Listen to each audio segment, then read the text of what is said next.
So today we are going to talk about the political economy of human rights in a much broader context than we will be during the rest of the course. During the rest of the course, we will be very specific, both in terms of the issues that we will address and also in terms of the approaches that we will take. And they will be from broader to narrower kinds of social science takes, including economics and political economy, certainly, but also some related social science disciplines. But today, we will address issues much more broadly.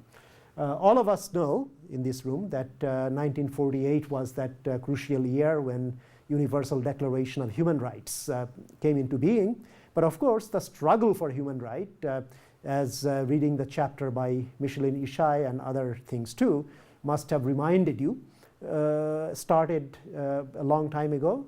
In fact, it may be as old as human history itself. We can certainly go back to Hammurabi, which is what she does, Hammurabi's code, but certainly there were issues before that. People had organized life, social life, for many thousands of years. And we had the agricultural revolution, which created the first surplus, perhaps, in the world that could be appropriated by people who didn't want to work particularly hard, but had ways of controlling resources and other people. But certainly with urbanization, we have the beginnings of very complex human organizations, human social organizations, including the state. And the state has always been a coercive, one might even say repressive institution. So the liberal insight that the state has to be feared and controlled and checked has a great deal to it, I think. On the other hand, the state, if it is a democratic state, even a partially democratic state, can do a great deal to influence events and to exercise its powers on behalf of human rights.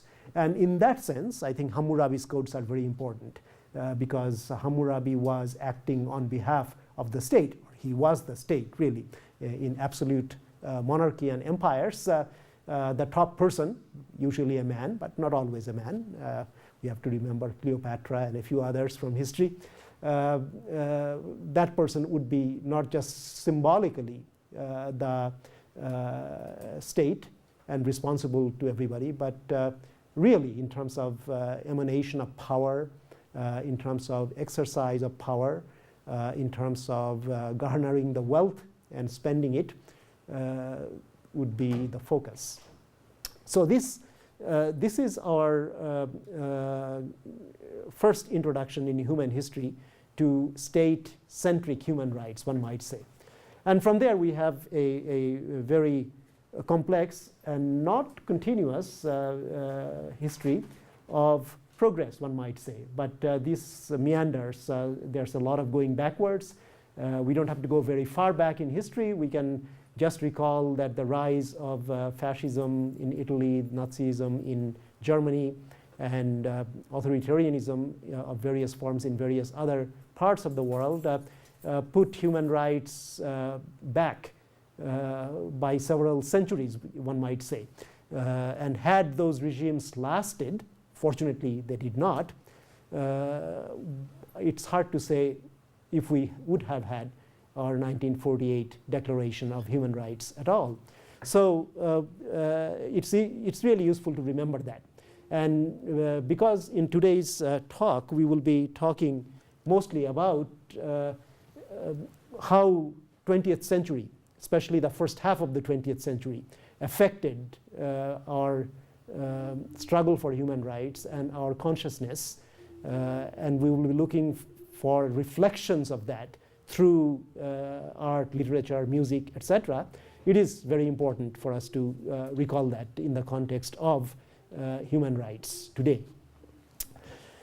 So human rights really raises the question of humanity and what humanity is all about. And humanity is, of course, linked to humanities, But as Eagleton's book shows, one can be critical about standard approaches of humanities too, because these standard approaches are mostly kind of, well, not kind of, but really totally humanocentric. They leave the relationship to nature not out of the picture, but basically in the picture as a subordinate part to human beings. And again, Wordsworth's nature poems that we were talking about earlier do illustrate that point.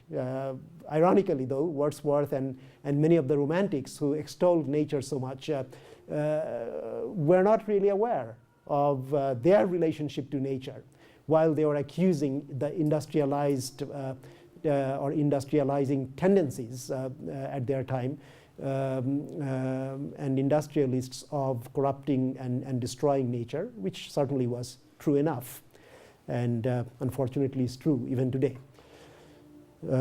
So in our ecological approach, we will be really looking at a much more holistic picture and a decentering of human beings, even when we talk about humanities. And the readings that you have or you already finished reading for this week, they will tell us, and they do tell us, in which respects we need to be very cautious about the idea of human beings. Okay, enough of that. So today I'll be focusing mainly on item number 5 in that list, and then I will be going through the motivations. I will be looking at Tagore and Buddhist philosophy, but I will connect that with issues that came up, especially for T.S. Eliot, but also for Octavio Paz, and certainly for me. And we will also discuss what I call Eagleton's paradox about form and content in the concrete context of these. And then we'll spend a bit of time talking about T.S. Eliot, the symptomatic nature and the achievements of the wasteland. And I think maybe I will do it at the beginning instead of at the end.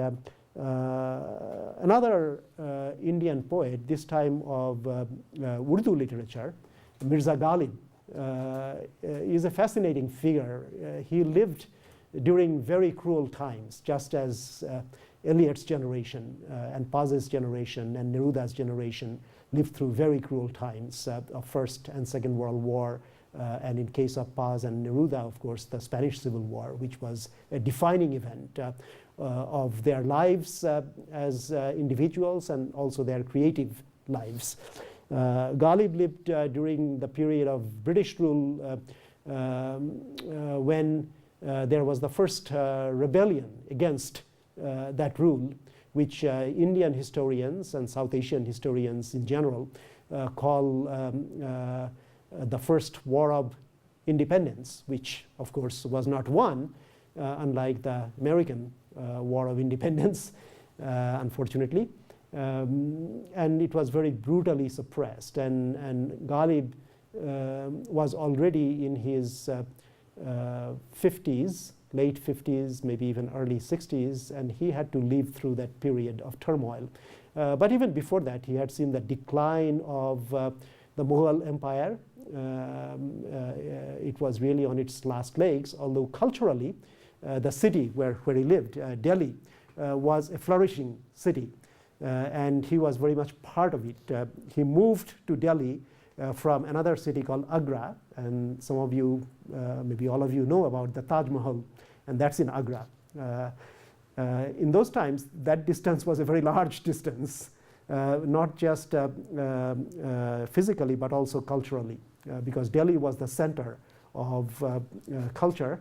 Agra, while it was not unsophisticated, was still provincial by the standards of the capital city. So Ghalib moved to Delhi, and there he wrote in a form that was by that time already traditional. It's called Ghazal, G-H-A-Z or Z if you're British, A-L. And it comes from Persia, And it's a very interesting form. You can have as many lines as you want, but they move in couplets. And the couplets are both linked with the couplet before, and they also shift the ideas. So you can say a lot. It's like a mandala, if you know about Tibetan Buddhism, where you can put all these kind of ever-increasing circles and show a lot of interconnections. And when they are sung, it's also a lyric form of poetry, so they can be sung. When they are sung, usually they are sung in part. You cannot really include, say, 30 couplets and keep the audience interested for very long. So you might choose 5 or 6 and set them to music. But Ghalib also had a very modern view of art. And maybe that's because he was born in such times of turmoil. And so in his hands, the traditional form actually receives content that is very disturbing and very different from the traditional content. So here again, Eagleton's paradox of conflict between form and content is at work. So I think, let me first turn this off so we don't lose all power.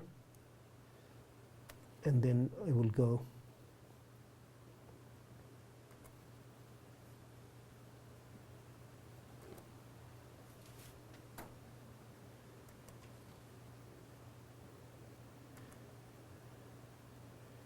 Okay. We should be safe now. But before I go to Ghalib, let me start with Tagore, because you read something about Tagore, his music, and also the small parable about the parrot by him. Well, the parable of the parrot is really very interesting because it relates directly to what goes in the name of education.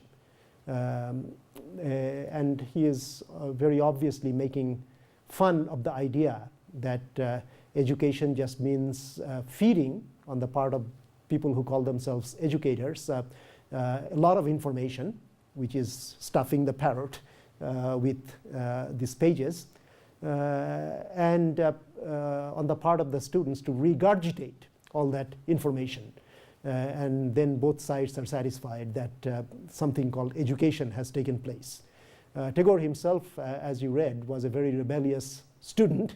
In fact, he was never a student in the traditional sense. He never finished even high school, or perhaps what today we would call junior high school. But he learned a lot on his own from the family, from the ambience that he had.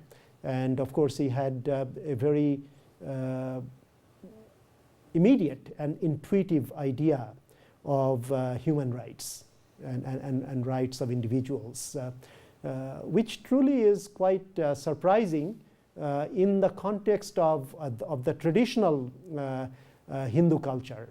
His family actually had broken away from the traditional Hinduism. So they were called Brahmos, which was a branch that I think somewhat unreflectingly or superficially rejected images, calling them idolatry. And they were influenced a lot by Christian precepts, but their founders had vigorous debates with missionaries. One reason why I think they wanted to reform Hinduism was so that not that many people would become Christians. So they took enough from Christianity and suppressed enough of traditional Hinduism to make it look like something new and modern and progressive. And many aspects of that were indeed quite progressive compared to, say, older practices of especially repressing women and not educating in modern sense of the word women. But in all other respects, it was fairly traditional. And it was also the time of great Hindu revival in India. And Tagore's early days were passed in participating in these revival meetings, you might call them. They are called melas, which are like fairs, with all kinds of activities going on, including political and literary activities. And this was nationalistic, but that nationalistic was in a way very sectarian, because it was basically Hindu nationalism at that time.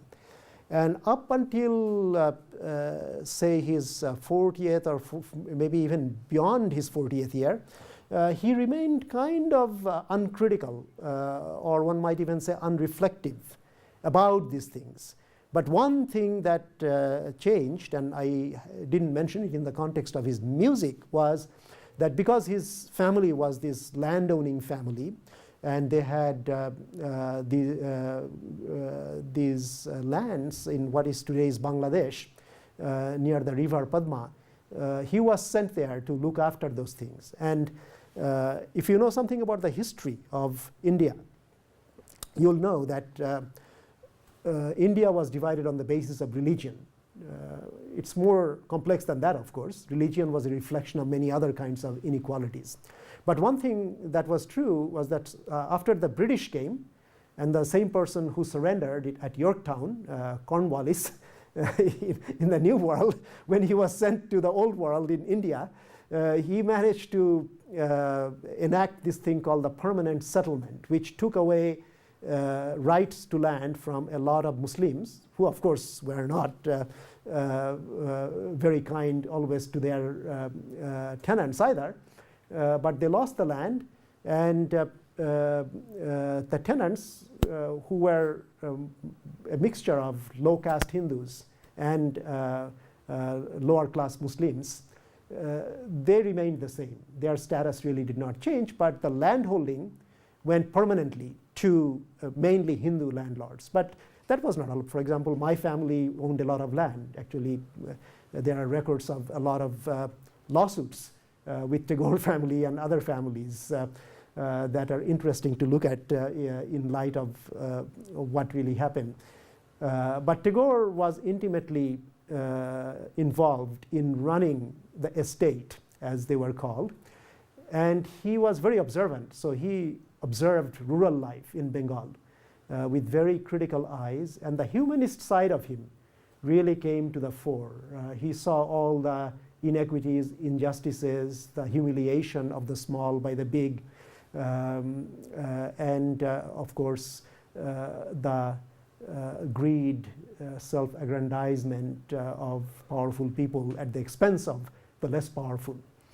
He also observed the great beauty of river and the land, and so he wrote a great deal that is very beautiful and lyrical and moving during that time, both in terms of poetry and music.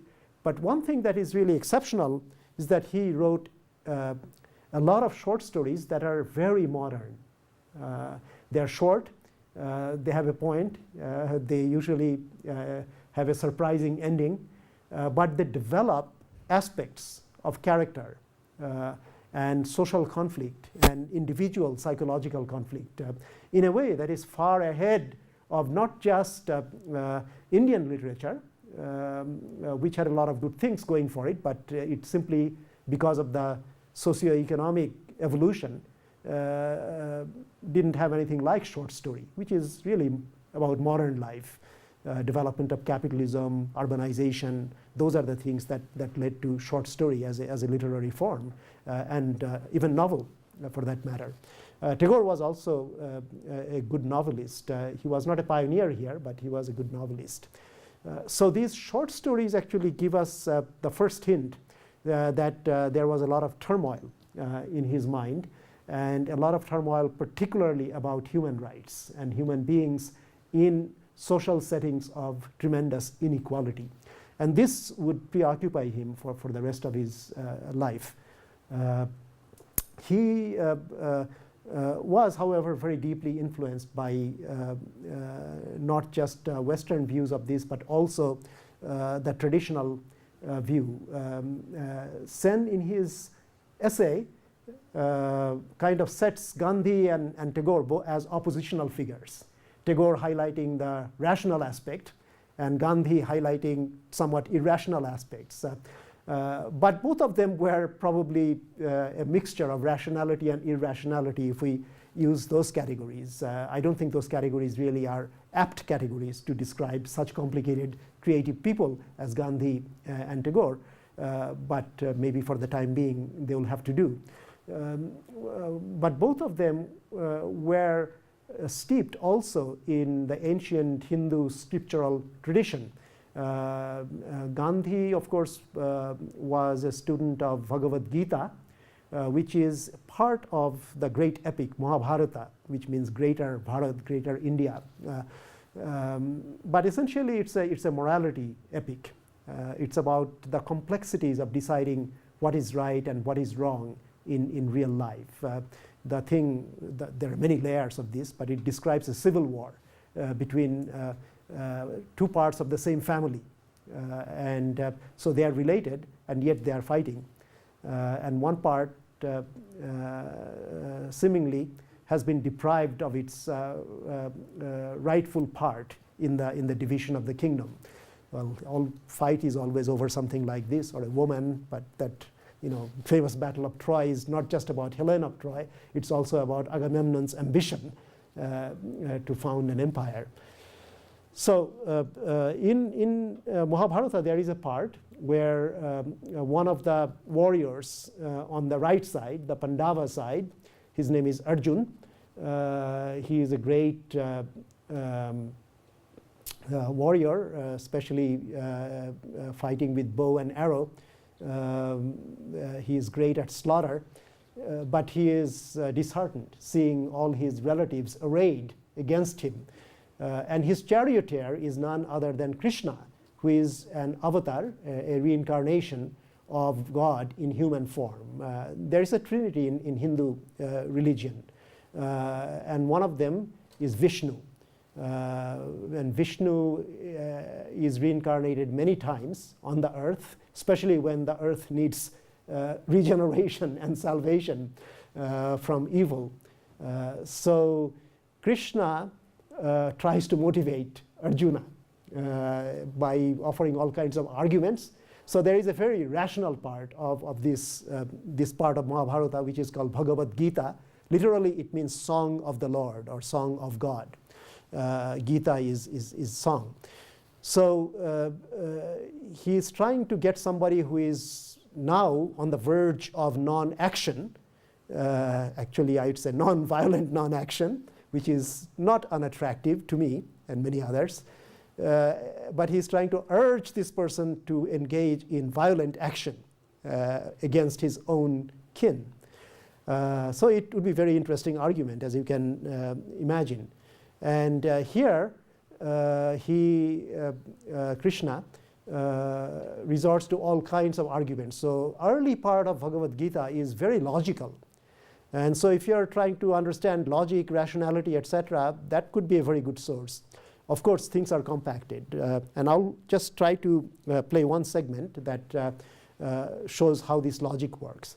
But at the very end, Krishna knows that all this logic is not going to work with Arjuna. He is dead set against this kind of immoral war that he thinks is immoral and fratricidal. So he finally reveals himself, the reality as it were, of the entire universe to Arjuna. And Arjuna is kind of struck dumb by this whole spectacle and decides that after all, this is, since it is his dharma, his duty to do whatever it is that he has been sent here to do, and he had no knowledge prior to this revelation about how complex and intricate and unfathomable to human brain this whole divine play was. He decides to do what he must do, playing his role. So it is kind of tragic, I must say, when you read it. If you read it in today's light, it is tragic. But neither Tagore nor Gandhi read this as tragic as such, although Tagore had more of an idea of the tragedy of these kind of things. Gandhi read it as call to action. What kind of righteous action you could undertake. And of course his life project was to get the British out of India, to make India independent. But Gandhi was a very deep thinker. He knew that liberation politically did not mean ultimate liberation for human beings and society. To be free, you have to be inwardly free. And that part of Gandhi is often lost sight of, unfortunately.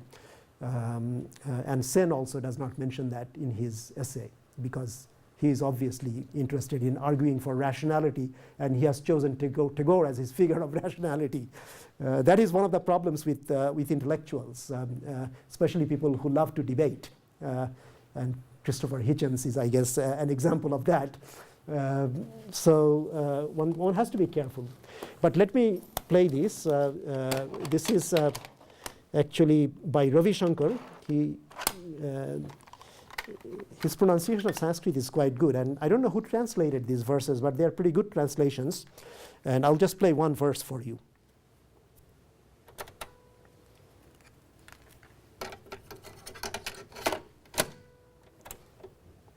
Oops. Okay, I think I have to.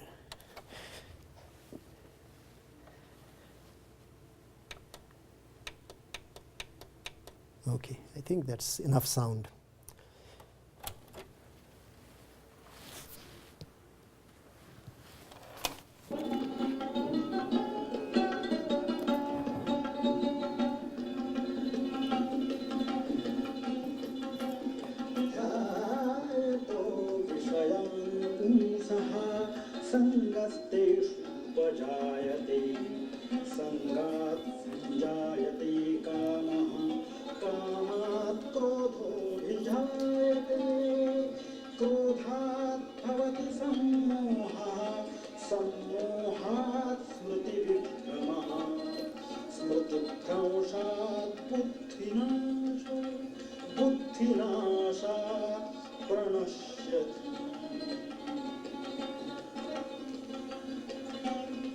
A man thinking of sensual objects forms attachment for them. From attachment, craving for them, and from craving, anger arises. From anger results delusion, and from delusion, loss of memory. From loss of memory comes loss of reason, and loss of reason leads to destruction.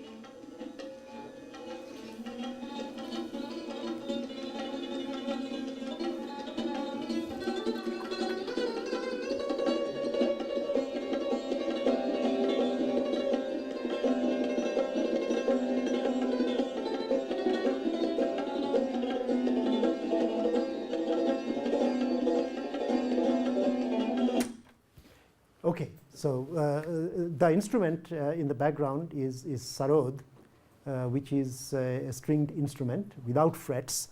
Sitar has frets and it's longer, usually has a longer neck. Sarod is more serious, I suppose, you might say, although that's not the right word. And it's played by the son of Ustad Ali Akbar Khan, who was Ravi Shankar's friend. They actually trained under the same guru, Alauddin Khan. And they recorded together many different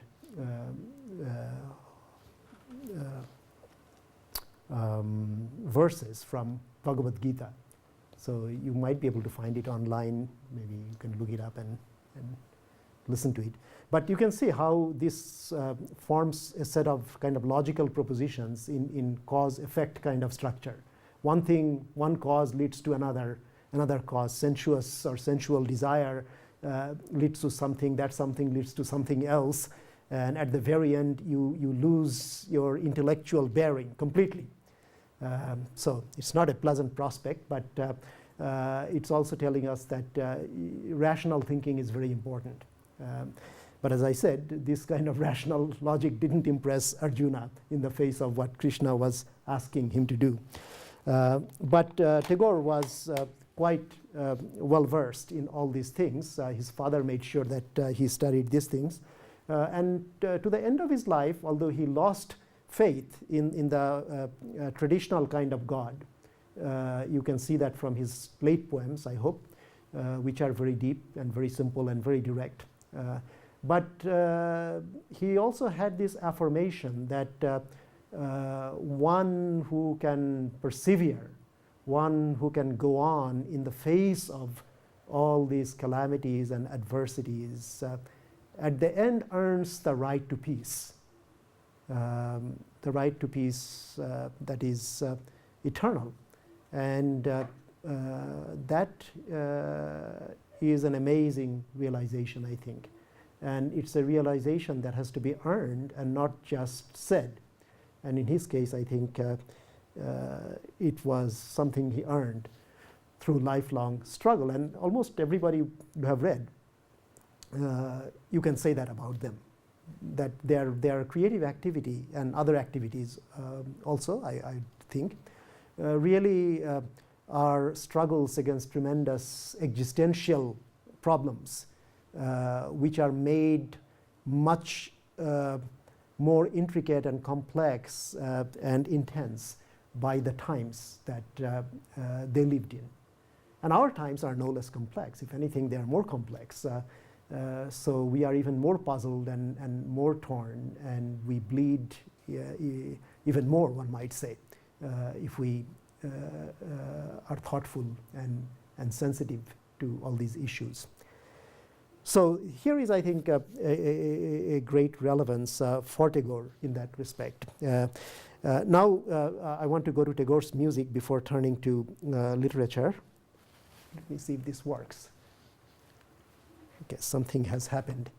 But before I do that, let me talk a little bit about music, because we haven't spent time on this. Tagore knew many different kinds of music. He didn't learn anything systematically, but he was exposed to traditional Indian music.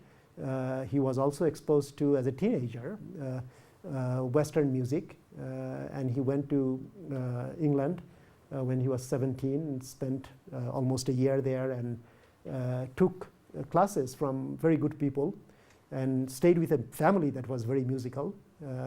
And he had this capacity to pick up things and absorb them and transform them. So that helped him, I think.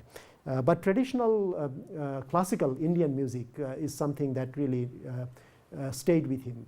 Later in his life, he would also absorb from his students and from people who were very good at these things, from South Indian music or Carnatic music, and he would put that to good effect too.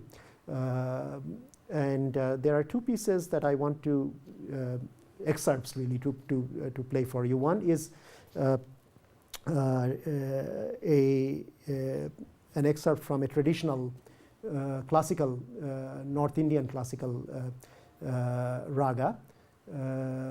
Not all of it, because it can go on for hours. But just one part. In classical Indian music, you start with very slow development of the melodic structure. And Indian scale has more notes than even the chromatic Western scale. Chromatic Western scale has 12 notes. And some experimentalists in 20th century music, like Busoni, tried to experiment with scales that had many more than 12 notes. I think he went as far as 36 notes in one of his experiments. But those things evidently didn't catch on. But you can actually find many of these things in bits and pieces of Western music here and there. People consciously started thinking about it in the West in the 20th century, however. And experimentation is still going on. And that's very exciting to people who are into this kind of music.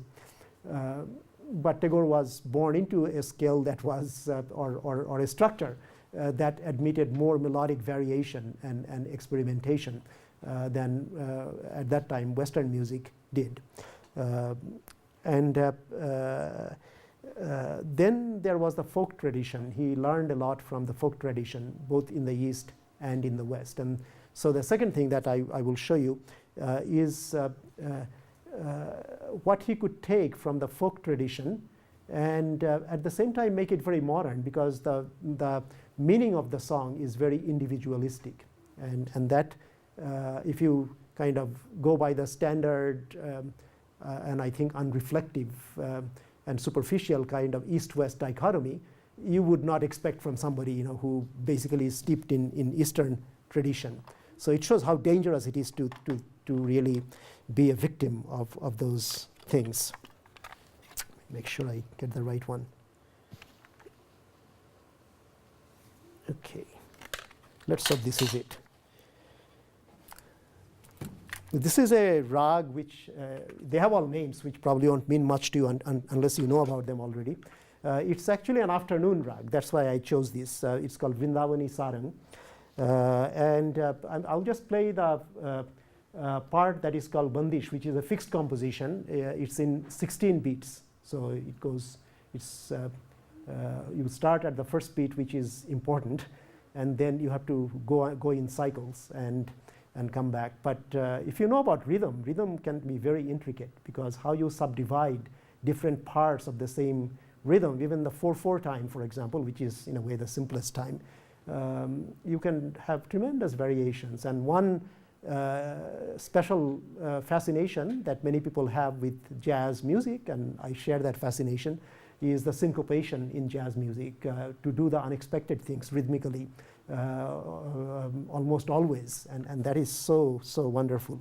Anyway, so here is something in 16 beats.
Okay, that's enough. So you can see that it's basically a two-part structure, like A, B. A is not at the lowest octave. Usually in classical singing, you have to span something of 3 octaves, the lowest and middle and then higher register. So people who have very short range are not really made out for Indian classical music. You can have a short range and you can sing Western classical music, because in Western music, people have learned to separate different range voices from bass all the way to high tenor, and sopranos for women beyond that. But in Indian music, you have to have a higher range if you want to be a classical singer. But if you want to just be an ordinary singer, you don't need such high range. So Tagore absorbed this kind of music, which is very technical. But he also absorbed from the folks, from people around him, and especially the time that he spent in East Bengal, the idiom, musical idiom of the people. And he started to care about their problems. And as a landlord, of course, he was caught in a very impossible situation. He had to enforce